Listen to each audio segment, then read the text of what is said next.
بەرەبەیانی ئەمڕۆ بە هەزارەها کەس ڕووی لە گۆڕەپانی تەحریری بەغدا کرد بۆ ئەوەی پامی چاکسازی ڕابگەینن و پێش نیوەڕۆژ موقتەدا سەدر گەیشتە گۆڕەپانی تەحریر و فشاری لە حکوومەت و وڵاتانی دیکە کرد و پاشسەند سرکەیەک بەبێهۆ جێ و شوێنی خۆی جێشت و پامەکەی لەلایەن نووسینگەکەی ڕاگەیەنرا.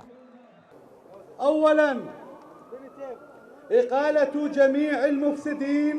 دەست لە کارکێشانەوەی گشت گەندەڵکاران و پلە تایبەتیەکان لە دام و دەستگا حکوومەتیەکان بکرێت. گەنداڵکاران دەبێت بە زووترین کات دادگا بکرێن. هەڵوەشانەوەی بیر و بڕوای ڕیشەیە و حیزبایەتی و گشت پلە و پۆستە حکوومیەکان لە دام و دەستگایەکان. جەختکردنەوە و بڕیاردان لەسەر هەڵوەشانەوەی کمیسیۆنی باڵای هەڵبژاردن. هێزی سوپای عێراقی هەر لە دوێنێ ڕێوبانەکانی بەغدایان بە بربەستی کۆنکریتی داخست و مولەتی خۆپیشاندانیان بە جەماوەر نەدا، بەڵام لایەنگرانی موقتەدا سەدر وەک ڕکابەریەک ئامادە بوون و پشتگیری خۆیان بۆ سەدر دەربڕی.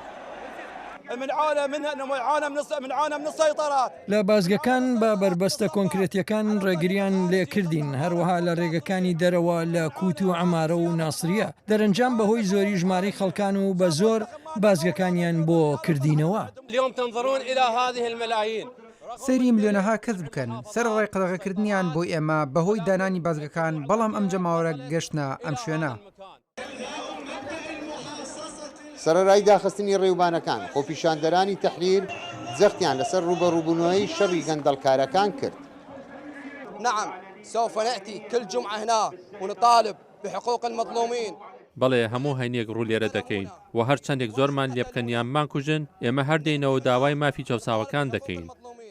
شعب تونس واحد احترق حرق نفسه واحد. گەلی تونسێکیان خۆی سووتاند حکوومەتیان ڕووخاند باشەوە شەرم ناکەن ماندوو نەبوون.